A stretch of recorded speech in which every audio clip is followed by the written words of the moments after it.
So welcome to the Wednesday afternoon G-ECHO meeting hosted by the Gastro Foundation in association with Project ECHO, the University of New Mexico. These are weekly sessions held on a Wednesday. At present, at last count, we had 35 registrations received, with numbers increasing as we speak. And there were 10 countries represented: Botswana, Cameroon, Ghana, Kenya, Mozambique, Rwanda, Nigeria, Zambia, Zimbabwe, and South Africa, of course. Just note that the chat will be open for questions, and the topic for today is patient blood management.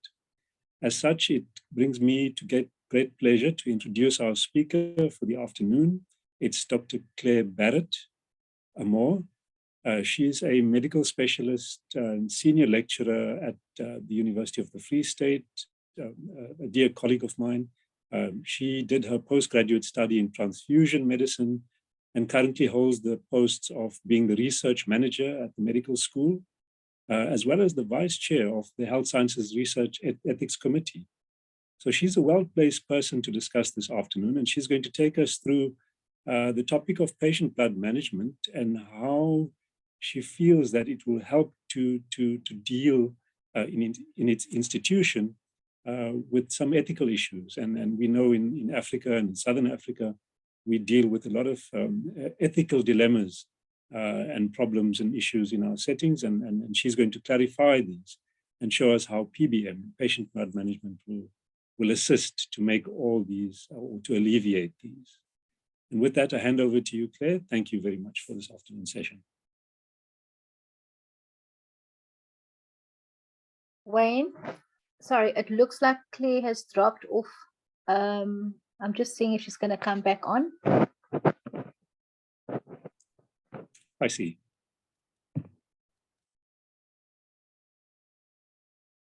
She's not here yet.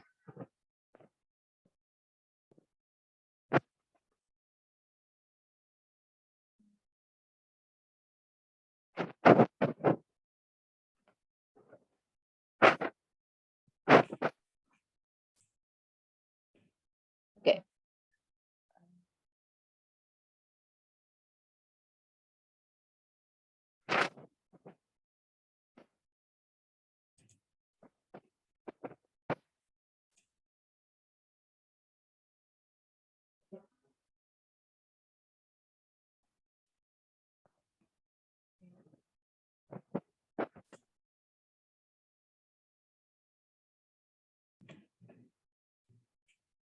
Okay, so we're just hanging on for Claire Barrett, for Dr. Barrett to join in again. It seems we've had some trouble. So Wayne, apologies for the delay. Perhaps I could just keep the narrative going a bit. So we've got some GI guidelines for patient blood management that you've actually steered and are completed. So perhaps you could tell us a bit about that. Are you planning to publish them in the South African Medical Journal? So I think that would be an important first step as far as all gastroenterologists are concerned. So this has been an interesting journey for me. I think many of us in the room know the process we've been through. It's been through two Delphi rounds. We've been through a number of deliberations and meetings and to and fro's. Currently, we're actually done. We've been done for a while, but it's just that the tick boxing with regards to the application to the SAMJ and making sure that the document goes once through is where it is at the moment. I'm expecting the final document at any moment from the medical writer, and as soon as that's done, we submit. So there will be a meeting in November where we hope to. I'm not sure if it's the last PBM meeting. We'll discuss with Prof. Vernon Lowe, but where we will be disclosing then the final 46 statements, so to speak. It was quite an ordeal and quite a long journey, but it's taken shape quite nicely. And this will guide our endoscopic and gastrointestinal management of patients with iron deficiency in South Africa and Southern Africa. Yes. I mean, it is, I just got a call from Claire saying her computer just froze, but she's busy rebooting. So Wayne, I mean, this is important because, you know, the natural inclination for everyone when having a GI problem or a GI bleed with an anemia is to sort of reflexly give blood. And in fact, not only is it not advisable, but the outcomes are not good.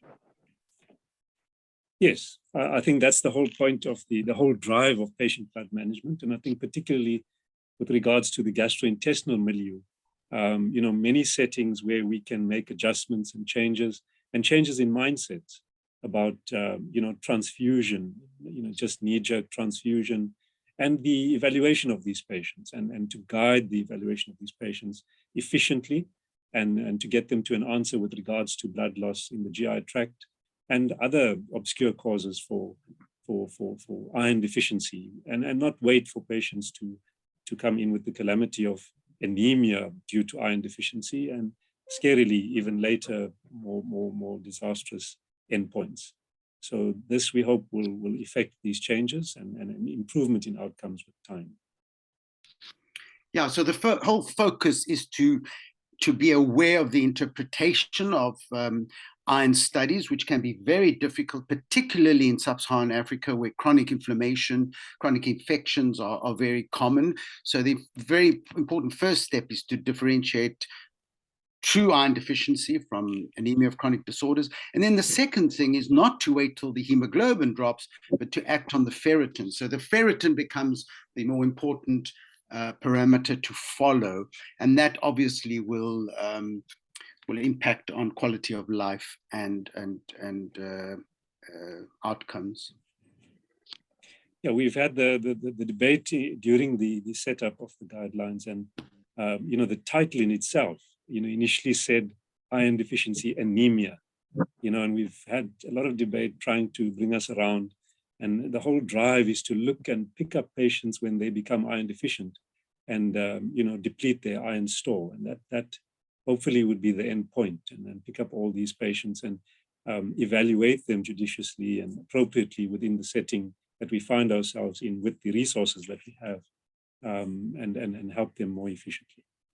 So what are the cutoff levels for ferritin, for example, in a patient who doesn't have a chronic inflammatory disorder like inflammatory bowel disease?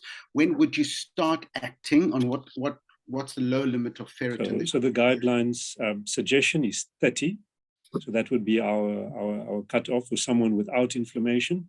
And then we go into details in settings like inflammatory bowel disease, where this is obviously not true with chronic inflammation. And you know, values of 100 and above are debated, but you know, the value of 100 in the setting of inflammatory bowel disease, then to screen and pick up those patients who are iron deficient that need both replacement and evaluation for their iron deficiency.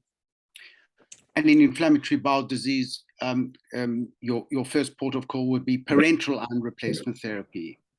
Correct. Rather than go Correct. Through the first, you know, oral iron, which most funders would insist we do. Indeed. We do know these patients are actually having inflammation at a gut level, and we know that enteral iron might be hazardous for these patients. We know of the side effects of oral iron, you know, the gastrointestinal side effects. We know many of these patients are having malabsorption, especially the ones with Crohn's. And in that malabsorption, we'll find this toxic iron taken orally or enterally, you know, hampering recovery in many of them with inflammatory bowel disease. So just a point to say, intravenous iron in that group will be the choice. And it is clearly elucidated in the guideline as well, as such. I might also add that although we are a gastroenterology foundation, we're also supporting guidelines that involve the obstetricians and gynecologists. So we've got a formula that's worked, thanks to you, Wayne, and we're hoping that we can apply the same formula. I mean, an important point which Vernon Loge has showed repeatedly, and which really has impressed me, is that if you take pregnant women who are iron deficient and you follow the infants born of pregnant women that are not anemic, iron deficient, and you follow them on 10, 20 years down the line, fall off socially and also from a academic point of view, from an intellectual point of view, is actually astounding. These infants just don't do well with life in general, either from a family point of view, from a marital point of view, and also from the educational point of view.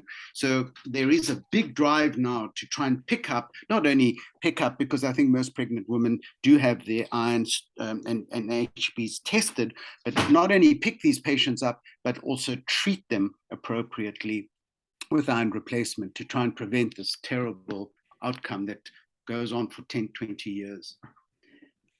We've taken the idea, and one of our undergraduate students in their research module is looking at iron deficiency in a group of third-year medical students, and the prevalence of iron deficiency in medical students. And we'll be surprised, I think, to see.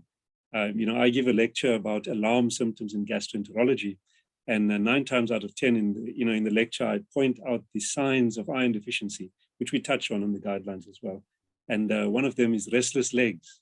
And inadvertently, someone in the front of the lecture hall has the legs moving, and I sort of joke with them. But it's amazing after the lecture, how many students come and say, I've got this, and I've got pica, and you do the ferritin, and it's 6. And these are students that you expect to be thriving, at the peak of their performance. And so it's a setting I think we often ignore. So what is the cause of the iron deficiency in these medical students? Well, I think we haven't looked at that, but dietary, they come to university, the diets change. Many of them are young females, menstruating females.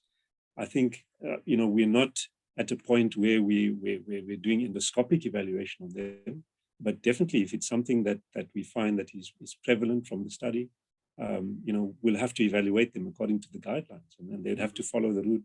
All those with iron deficiency anemia and those that are not responding to oral iron will have to be evaluated. So my guess is, it's nutritional, together with menstruation and extra gastrointestinal loss. None of them I've seen thus far have had gastrointestinal sort of clues or triggers to warrant investigation, but definitely an important point. I wonder if there are any questions from our audience. I mean, we could make this into a Q&A since Claire's not appearing. Yeah, I wonder, maybe? Sorry, we got Claire back. Oh, okay, great. Well done, hi thank there, you, Claire. Thank you very much. We've got South Africa's expert here for questions. A good update. Where is she? Yeah, Claire's back. Okay, carry on. Claire, are you fine? I see her there. Where is she? You're muted, Claire. Claire's muted here.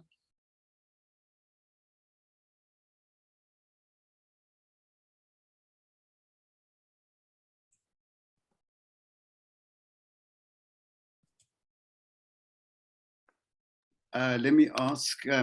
So I've got Claire on the other line. She can't unmute herself. This is very interesting. Claire's in Bloemfontein. I'm in London, and Wayne's in Bloemfontein. Claire's and Cheryl's in Cape Town. This is really quite an international webinar we're listening. There you go. Is that better? No. Yeah. Okay. Hi there, Claire. Oh gosh. Claire, Claire, do you want me to share from our side for you? Yeah, no, I'm completely flustered now. Everything that could possibly go wrong has gone wrong. Claire, we're all very happy to have you. We're all very relaxed. We've had a very nice chat. 5 deep breaths and off you go. Okay. If you wouldn't mind, I can share the slides for you, if that's fine. Let me. Okay, I think let you share the slides for me, Wayne. Maybe that will just cool me down, and I can. I'm terribly sorry for this. I was on the call 45 minutes before the time everything was working, and then this happened. So, Wayne, can you share the slides, maybe? Okay. Okay, can you see those? Yeah, but can you just share it in presentation mode? There we are. Okay, awesome. Okay, so Hi, everybody. I'm sorry, I'm usually really organized with these things, but today hasn't been a great PC day for me, and I'll make sure that we make up time. So thank you very much to Chris and to Vernon and, well, actually the whole Gastro team for inviting me to speak. And I'm going to share something that I shared with our faculty at an ethics meeting not so long ago about why PBM is really an ethical solution to actually, I think, quite a complex problem in South Africa. So forgive me if I speak predominantly about the South African setting. But when you can move on to the next slide. So in the world of transfusion is generally sort of considered a vein-to-vein process, which is we rely on voluntary, non-remunerated blood donors. And the only thing that should bring the person to a blood donor center is altruism. We rely on the blood services to do this all within a quality process. And this blood then is transfused to an informed recipient. And there really is no substitute. And when you can move on to the next slide. So what worries me is this whole concept of the global north and the global south. You can go on to the next slide, Wayne, where we see that 40% of blood is collected in high-income countries, which is really home to only 16% of the world population. Next slide. And if you look at the donation rates in the different countries, for those of you who don't know, the World Health Organization recommends that at least 1% of the world population or of a country's population should be a blood donor. So in high-income countries, again, where less blood is really needed, just over 3% of the population are blood donors. And as you know, further down the income chain, less and less blood donors present themselves. And this really can be due to so many reasons. You can go on to the next slide, Wayne. And one of the things is, and I think one of the most underestimated things is the medical reasons for, I mean, if you think in the South African, or not in the South African, but in the African context, where you've got sickle cell disease, you've got malaria, you've got so many other nutritional problems. So it's not that these people don't necessarily want to present themselves, but there are medical reasons why they don't. But then there's also awareness of the importance of blood transfusion, geographical things that really just mean that, you know, I can't get from this hilltop to that valley to go and donate blood just because there's a, you know, big ravine in between these two areas. Fear of the unknown, fear of donating blood. And for some people, there are really complex socio-cultural, religious reasons why they don't present themselves to donate blood. Transport cost is not something to be underestimated in more lower income countries as well. You know, we sort of just assume that we jump in our car and the only reason why we don't go and donate blood is because it's a little bit inconvenient. But for some patients or donors, this really is a hindrance, that it just costs too much to go there. Wayne, you can go on to the next slide. So if you look and on the one side, you've got where the donations are happening. But I just sort of took data from the prevalence of anemia in women of reproductive age. So if you look, as much as the most donations occur in high-income countries, the prevalence of anemia in this group of women who use quite a lot of blood products, certainly in the sub-Saharan African context, you know, in high-income countries, very few women are anemic. So, you know, about 14%. And globally, this is 30%. So it's almost half of what we'd see globally. And whereas in low-income countries, 39% of women of reproductive age are anemic. You can move on to the next slide, Wayne. So not only is it a big problem in women and women of reproductive age, but you also see that anemia is a big problem in children as well. So the prevalence of anemia in children is about 60.2% in children under 5 years of age. So, and that's specifically in the African region. So I think that, you know, I hope I've convinced you that there's this major disparity between what we see up in the north and what we see in the global south, which is really our context. You can move to the next slide, Wayne.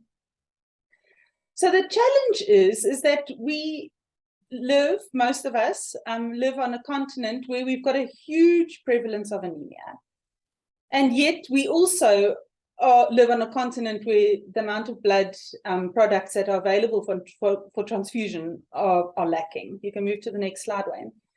And this is due to a number of reasons, and I spoke about the insufficient blood donors, spoke about the burden of anemia, and that is a lot more complex than what I made it sound. And then there's supply and demand issues. You know, do I really have enough to meet this massive demand? And in the African context, I think we can clearly say no. But what's worrying is that there's also this element of inappropriate use of blood and blood products. And I'm going to use a bit of a story from the South African context to explain this a little bit more. And my little pink elephant that I put there is the elephant in the room. And this is something that I'd like to explore in our context. Next slide, Wayne. So earlier on, I spoke about the World Health Organization recommendation of needing 1% of the population to donate blood. If we look at this in more detail, Germany, they have, you know, before I just sort of high-income countries. Now, if we look at actually specifics of countries, Germany, 5.7% of their population are blood donors. Australia, 3.5%. In South Africa, we're not even able to reach 1% blood donor data. Maybe Petrolise or other people from Sanbus on this team might be able to tell us. Maybe there's better data now.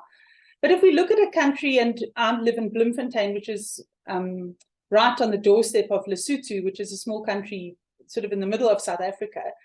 And it breaks my heart to think that in Lesotho, in some years, they only collect for the whole country 700 units of blood in a year. So this is grossly under what is required to serve their population. And in our context, often they would even refer patients just for a blood transfusion because they just don't have enough. Next slide, Wayne. So in South Africa, we're very lucky, and we've got 2 excellent blood services. For the international audience, the Western Cape Blood Service supplies blood for one province, which is the Western Cape, and then the South African National Blood Service supplies blood for the rest of our country.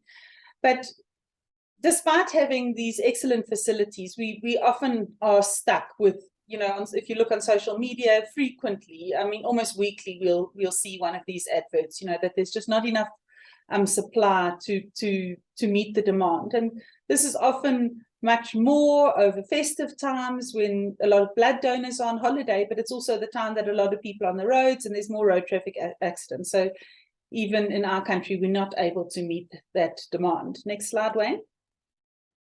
So the result of insufficient blood for transfusion is cutbacks. So cutbacks means where maybe I order 3 units of blood and I only get 2 units of blood for my patient. And in some situations, that's not devastating, but I could imagine that in other situations, it could be. You can move the slide away. And I mean, the most devastating effect of that is where we actually have mortality related to the absence of sufficient blood for a patient. And I often wonder if this is reported enough. And, you know, we all have these hemovigilance reports where people talk about, you know, all the bad things that happen to transfused patients. But in our context, I think that one of the things that we need to look at, and I don't mean specifically in a South African context, but in African context, of what is the mortality related to not having enough blood for a patient? You can move on to the next slide. So we know that transfusion is one of the most commonly used medical procedures. That doesn't matter which country you look at, it is just a really common procedure. And unfortunately, it still is the most common intervention to treat anemia. And are these transfusions appropriate? So in our context, about a decade ago already, a study was done in Kimberley, which is in the Northern Cape province, where they looked at the appropriateness of transfusions in their center. And in that center, almost 70% of transfusions were inappropriate. And this was much more in the surgical population and compared to the medical population. I must say that I know the authors of this paper, and I'm sure that the reason for this major disparity was that the main author was a physician who was leading the blood and lab users committee in that hospital. So that might well be why they saw that disparity. So I thought, let's see what else is happening. So in Tata, they had a look as well at what's happening, and they found that 31% of transfusions in medical patients were inappropriate, and this is quite fresh data. So we can see that this is still a problem even in medical patients where transfusions are inappropriate. And this boils down to a dire, desperate need for education. Even in our hospital, we did a little study looking at what clinicians know about blood, and we asked a couple of things about patient blood management principles, and most of them actually had very little clue about patient blood management whatsoever. But almost 30% indicated that they'd never ever had transfusion education, which was a bit of a bitter pill because we thought we were doing quite well. You can move to the next slide. So the next thing is the elephant in the room. Next slide, Wayne. So Nelson Mandela said that the greatest single challenge facing our globalized world is to combat and eradicate its disparities. And actually the chair of this session was the person that introduced me to this and made me think more deeply about disparities in healthcare in South Africa. So Wayne, thank you for that. I'm going to present two results from two articles that were published last year. Dr. Karen van der Berg, who is the medical director of the South African National Blood Bank, our blood service, was the second author on both these papers. So I apologize to Louise Bolton, who was the first author, that I don't know her, but I just wanted to brag about Karen and that we know her. And I think it's great that the blood bank is really looking at what's happening to our blood. And I think the first title is quite pertinent in that she says, Mind the Gap, Patterns of Red Cell Usage in South Africa, and looking at quite a big 5-year period. So if you look at, I'm going to start just by explaining our healthcare systems. So we've got a two-tiered healthcare system in South Africa where we have got a public healthcare sector which actually services 3/4 of our population. And then a much smaller, a quarter of our population have got funds and medical aids, and they use the private healthcare sector. What's concerning is that although the public healthcare sector, you can move to the next slide, Wayne, while the public healthcare sector services 3/4 of the population, 40% of blood in South Africa is used in the private sector. And I found this concerning. Next slide, Wayne. If you look at the transfusions per capita in the public sector, we see that about the 11.6 units per thousand population are transfused in the public sector, whereas in the private sector, 36.7 units per thousand population are transfused. And this is not just a small difference. This is 3 times more blood per thousand population is transfused in the private sector, which, I mean, I can understand that there are differences between these two sectors, and that the disease burden, you could argue that perhaps, in the private sector, maybe more complicated surgeries are happening, or that they're seeing different patients, or more oncology care. There are various arguments that one could pose for that. But yet I don't think that it is only the difference in the population that they serve. I think that there's a big difference in the prescribing habits in these two sectors.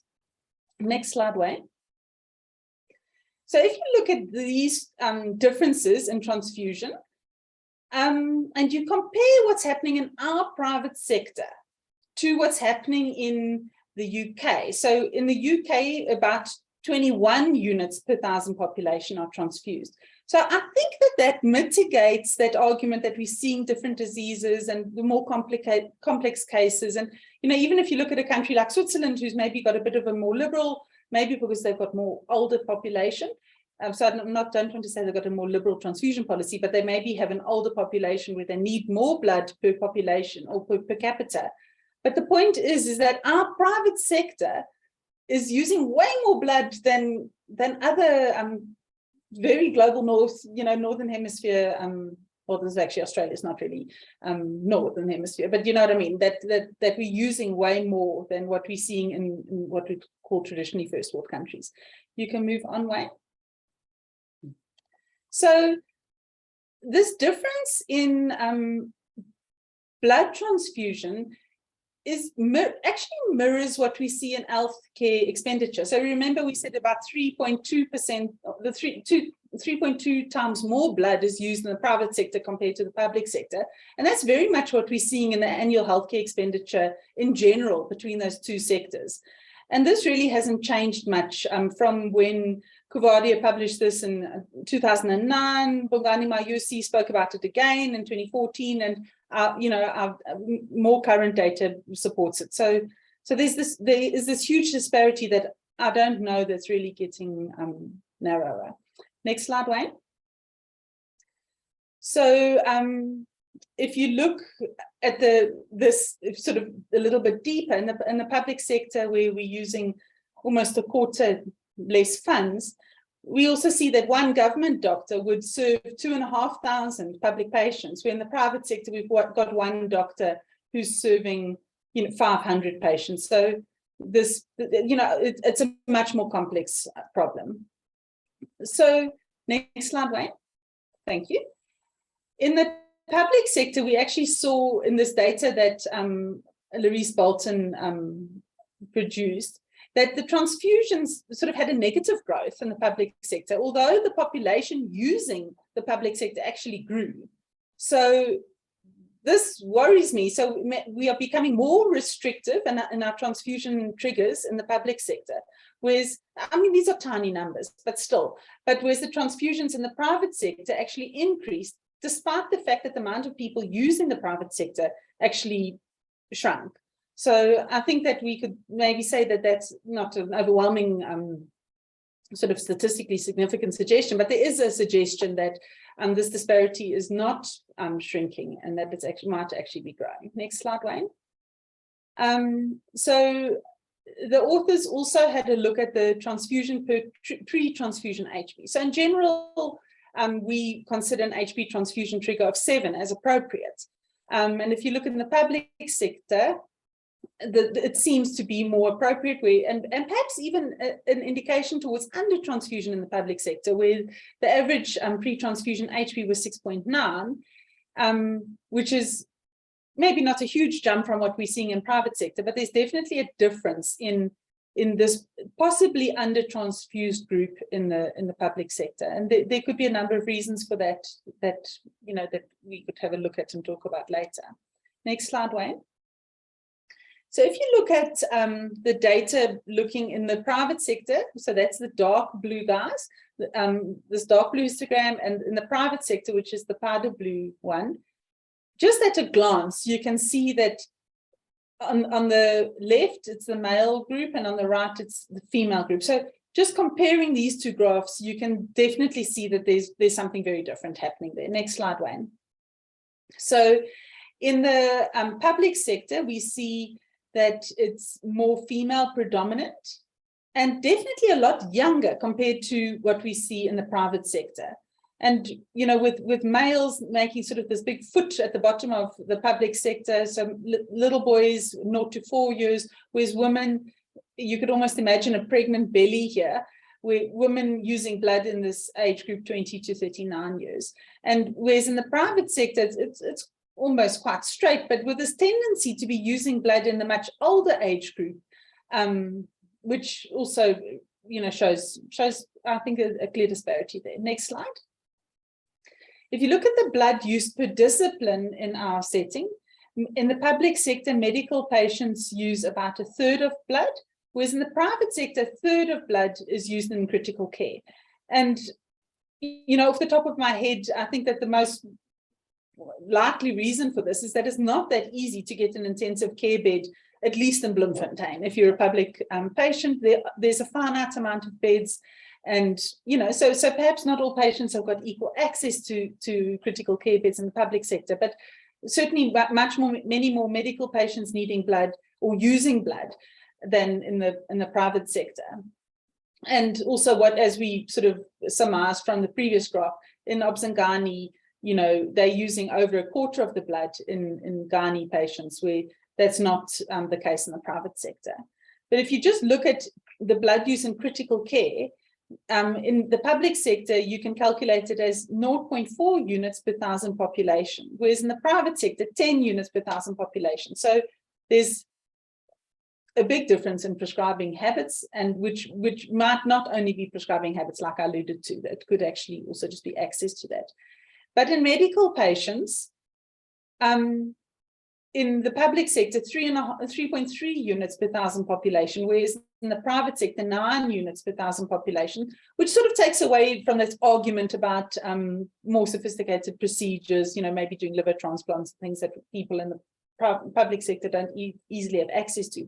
But the point is that there's a huge difference, even in a single population, like for instance, looking at medical patients, as what's happening between those two groups. Next slide, Wayne.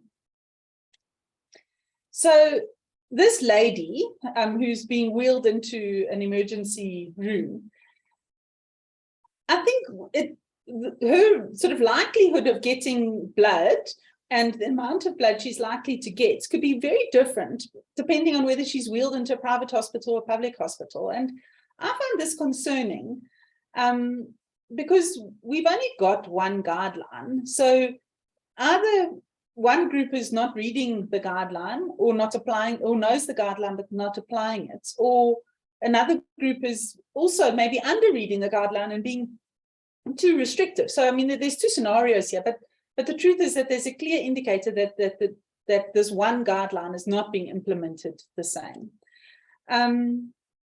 So is this, sorry, thanks Wayne, is this defensive medicine? And we can see that there's a great increase in the amount of legal cases against doctors and this. But what's interesting is that I found this DSC attorneys, which advertises that you can make a medical case if you maybe were inappropriately transfused. So if you look here at the fourth bullet, it says where blood transfusion was given when it wasn't actually necessary. So, you know, the lawyers are hungry for work, obviously, but so I don't think that you can only say that it's defensive medicine. Next slide, Wayne. So when I was learning as a younger doctor, I was always taught that if you were anemic enough to need a bag of blood, you definitely were anemic enough to need 2 bags of blood. That was, you know, there was no such thing as a single unit transfusion. In fact, it was frowned upon when I was a younger doctor. And I was actually once disciplined for only giving a single unit of blood. However, things are changing. But what we could see from this data that we've been presenting is that in the public sector, you are more likely to get a single unit transfusion. So 36% of patients would get a single unit transfusion, whereas in the private sector, 26, so only a quarter of patients would get a single unit transfusion. And if we compare to trends in Australia, 64% of patients get a single unit transfusion, which is really what we would like people to be moving towards, is a higher amount of single unit transfusions where we transfuse this patient, reassess this patient, see does he need another bag of blood, and only then give him his bag of blood. So again, we see a big difference in what's happening between our two sectors in our country. Next slide, Wayne. So anemia is not only a South African problem, it's a global problem, and it's a leading cause of impediment. And, you know, almost everybody knows somebody who's anemic or has suffered from some, you know, complication of anemia. So children in South Africa under 5, and this is just data from various sources, if we look at kids under 5, only 10% of kids are anemic, so much lower than what we might see in the rest of Africa. But in the adult population, 17.5% are anemic, with a higher prevalence in women than in men. However, when men get older, we see a flip in this, and where more men are anemic than women, which is also interesting. Women of reproductive age in South Africa, up to 1 in 4 women of reproductive age are anemic. So the problem is there. In pregnant women, in pregnant women, the data, it's much higher, 31 to 47%, and recently we've seen in preoperative patients up to almost 50% of preoperative patients are anemic. And iron deficiency is the leading cause of anemia. I often wonder what the amount of non-anemic iron deficiency is and what those numbers are. Next slide, Wayne. So if you think of anemia as an HB of less than 13, and I've often got to remind people of this, that anemia is not an HB less than 10, or, when you're visibly pale. Anemia is an HB of less than 13 in a man and less than 12 in a woman. And anemia is associated in the perioperative phase with an increase in 30-day mortality, prolonged hospital stay, more ICU admissions, increase in hospital mortality, increased risk of acute kidney injury, more infections. Whereas the transfusion to correct the so-called anemia is also associated with poorer outcomes in surgical patients, when you compare to those people who didn't get a unit of blood. So I think that we're very much between a rock and a hard place if we're looking at transfusion as the thing to treat anemia. So I'm going to change gears a little bit now, and you can go on to the next slide, Wayne, and say, well, maybe we've been looking at the wrong thing, and maybe, looking at blood, we can see that we're not all using it the same, but let's bring in a new player. So patient blood management, I hope everybody on the group has heard about it at least before, but patient blood management is a patient-centered, systematic, evidence-based approach to improve patient outcomes by managing and preserving a patient's own blood. And importantly, this is while promoting a patient's safety and empowerment. So patient blood management is built, and you can go to the next slide, Wayne, of three pillars. And the first pillar is to detect and manage anemia, and then specifically iron deficiency. So this is not about transfusion. This is routine detection, evaluation, diagnosis as to the cause and the management of anemia and iron deficiency. And it includes, all the appropriate testing and treatment thereof. So pillar 2 speaks more to minimization of blood loss, optimization of coagulation. And pillar 3 then speaks to optimization and leveraging and optimizing the patient-specific tolerance to anemia. And I often say the person that needs to tolerate the anemia most is actually the clinician and not the patient. And each of these pillars, thanks Wayne, I'm not going to go into detail about them, but each of them is divided quite nicely into preoperative, intraoperative, and postoperative phases. And in this document that I'll tell you about now, there's very nice information about how you can apply it in those different phases. Next slide, Wayne. So I just want to show the difference between what patient blood management is versus blood conservation. So blood conservation is completely focused on a restrictive transfusion threshold. This HB is too high, therefore this patient shouldn't get blood. But I also believe that there's a situation where the HB is very low, and maybe not very, very low, but where the HB is low and the patient should also not get blood. So, and that speaks to patient blood management. So this is blood conservation, but it also speaks to the broader issues around the detection, prevention, and management of anemia, including minimization of blood loss and bleeding, and increasing the patient and then also the doctor's tolerance to anemia. Next slide, Wayne. And I know that Vernon Lowe recently also did a presentation on the urgent need to implement patient blood management. And this is really a nifty document to read. You can just Google WHO policy brief patient blood management. It came out at the end of last year. And it's got such a nice practical approach to how you can implement patient blood management in your setting. And I find that it's not a cumbersome document. It's really something that's very reader friendly. Next slide, Wayne. But one of the things that they really highlight in this document is that patient blood management is interdisciplinary. It doesn't belong to, the surgeons. And that one of my concerns with patient blood management is that we speak about the preoperative, intraoperative, and postoperative phase. And I'm always concerned that are people adopting this as a perioperative thing only? Is it not? And we should promote that it is a little bit broader than that. And all these role players are involved. And patient blood management, I really believe you can go on to skip the 2 slides, Wayne. Excuse me, 3 slides. Okay, so if you put this into an ethical context, I think that patient blood management actually speaks very nicely to the pillars of ethics, where it speaks to patient autonomy, where it's patient-centered, patient empowerment. What is best for the patient? You know, what does the evidence say? How can we preserve this patient's own blood? How can we improve this patient's outcome? But it also speaks to non-maleficence, which is obviously good for the individual patient. But I think that we also need to look at it in the greater sense. You know, yes, we want what's good for the patient, but we also want what's good for the country and for the blood supply and for the patient lying in the bed next to him who may or may not get a unit of blood, or in our context, the patient lying in the hospital down the road or in the next block who might not be getting blood because perhaps it's not used appropriately elsewhere. Next slide, Wayne.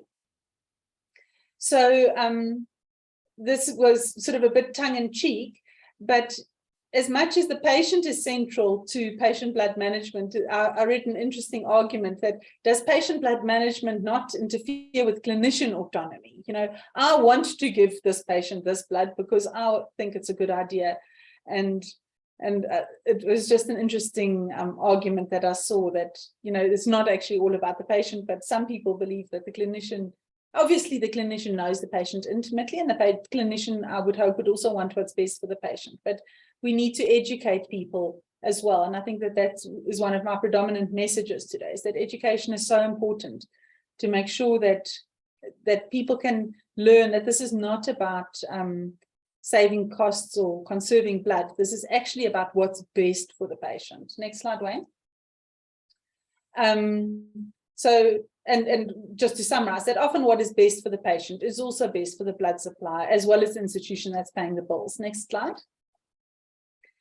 So most of us are familiar with the advantages of implementing patient blood management, but this was a large study that was done 5 years ago already. But we see that mortality decreased by 28%, infection decreased, acute myocardial infarcts and stroke decreased, length of hospital stay increased. So we can see, you know, indicators that PBM is not bad for patients. It definitely looks like it's good for patients.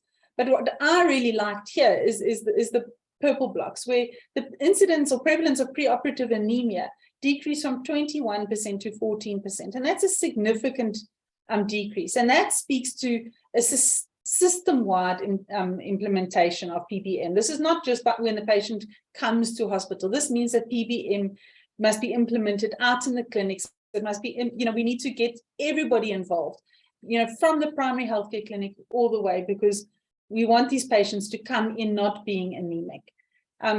We want to see decreased transfusion thresholds, and we want to see increase in single unit transfusions. Next slide. And the reason for that is to improve patient outcomes, but often administrators want to see that blood is money that money is being saved, and we can certainly convince them with that. Okay, Wayne, you can skip 2 slides. So the cost of implementation of PBM is far less than the financial benefits. And I think that's also one of the things that I can't get my head around is why is it so difficult for something that's so intuitive and so logical and so good for everybody? Why is it so difficult to get this going? You know, and where are the patients? And I think that's what maybe one of our responsibilities is, to start educating our patients and teaching them about what's right, and that we need to start getting advocacy groups. We need, as everybody who works in an education center, whether we're teaching at the bedside or we're teaching in the lecture hall or wherever we're teaching, we have got an obligation to teach and use our sphere of influence to teach. But we also need leaders in our institutions, but we need leaders nationally. And I really, again, want to thank this platform and for the incredible work that you guys are doing. And slowly we hopefully can change a culture. Next slide. Actually, skip that one, move to the next one, Wayne. I'm just trying to make up my time. I'm going to use the example of iron therapy now to show this cost benefit difference. So you can move to the next slide, Wayne. So we know that iron deficiency is not great in pregnant women, and I'm going to use that as an example. So iron deficiency is associated with poor maternal and neonatal outcomes. And obstetric hemorrhage, unfortunately, is still a leading cause of maternal death in South Africa. And alarmingly, the amount of maternal deaths has actually increased in the Free State, which is obviously where I live, but this is very concerning. But sadly, anemia is also a risk factor for postpartum hemorrhage. And this is a place where I think that you could really make a big win if you started implementing PBM in this specific center. I know this is now to the wrong audience of gastroenterologists, but bear me out. Because I believe that PBM really does create a hemoglobin buffer and addresses all the other additional bleeding risks rather than just not looking at why not to transfuse a patient. Next slide. So why don't funders pay for very affordable iron supplements? I'm just putting that question out there because I honestly don't know. Next slide. But, so now they come with these arguments about why they're not going to pay for intravenous iron. I don't understand why they don't pay for oral iron, but I also don't understand why they don't pay for intravenous iron, or why, not that they don't pay, but why they're lethargic to pay. So if you imagined a patient being admitted on a Friday into your hospital and you identify that she's got iron deficiency anemia, and you think that let's take a very conservative, less expensive intravenous iron preparation. And obviously there are lots to choose from, but I just took this one. So you decide that she needs a gram.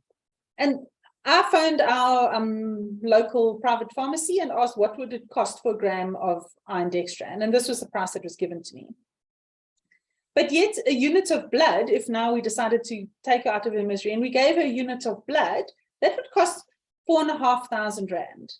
But what I don't understand is that to give a unit of blood requires no authorization process, and this patient can be transfused that same Friday night. Whereas the same patient, if you went for an option that actually addresses the iron deficiency, it actually addresses, so much more than just giving this bag of blood, and is significantly cheaper, not a little bit cheaper, it's significantly cheaper. This needs to go through an authorization process. So I find this, I don't even think that this is ethical behavior. I think this is something that we need to stand up and say, why on earth are we sitting back and letting this happen?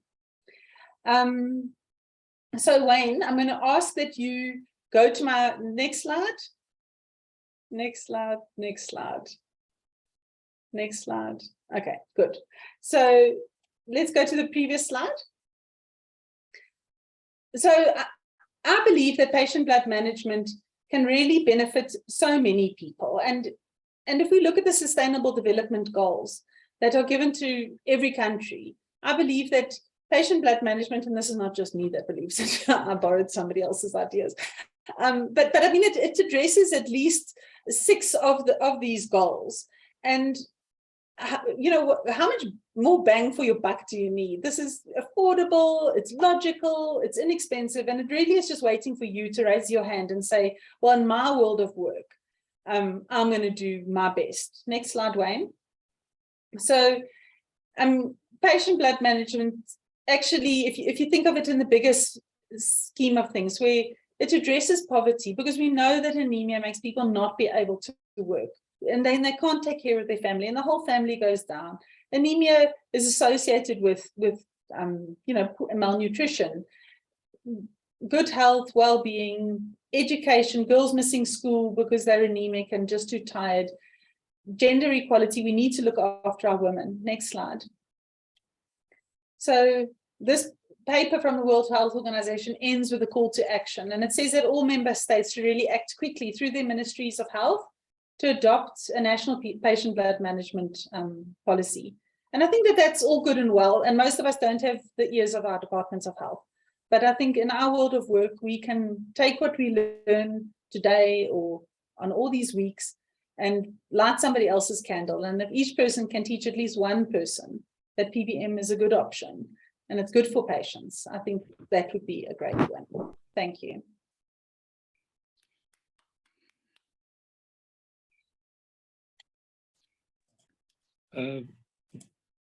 Thank you very much, Claire, for a very enlightening talk, and a talk that just opens up the reality, the bioethical disparities that we do face. There's a number of them in sub-Saharan Africa and South Africa particularly.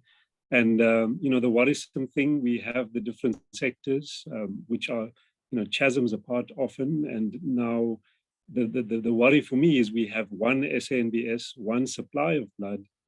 You've mentioned guidelines. Our guideline that we discussed before you came on is a case in point, which will very clearly, in its length, describe many ways in which to solve this problem. But the answer for me is education as well. And so just to emphasize, I think your talk is one of them that is trying to bring this about. And education. Maybe a question to you before we go to the chat box is, how do we extend this education to these sectors where you're pointing out that we're finding the difficulties? Thank you. Thanks, Wayne. It is hard, hey, you don't want to go in, with guns blazing and saying, what the hell are you doing? I think one's got to be a little bit more subtle than that. And SANBS is really doing incredible work, and they really are getting out there. They've got good collaborations within certain hospitals, but I think that there are still some where it's difficult to get in.